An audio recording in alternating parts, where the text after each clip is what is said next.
بسم الله الرحمن الرحيم. السلام عليكم ورحمة الله وبركاته. اللهم صل على سيدنا محمد وعلى آله وصحبه أجمعين.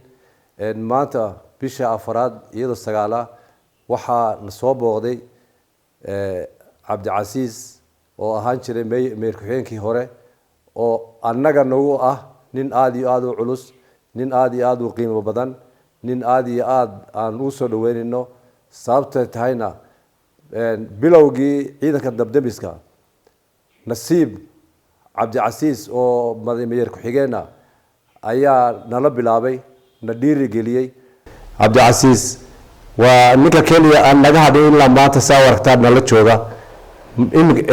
markii hore meer ku-xigeen buu ahaa, iminkana waa gudoomiyaha ku-xigeenka qandaraasyada.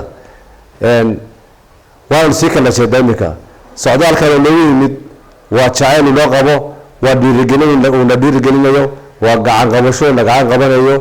waxa weeyaan haddii aan sifiisayni tilmaamo waxa weeyaan mas-uul مرة واحد مسؤول له مقعابه.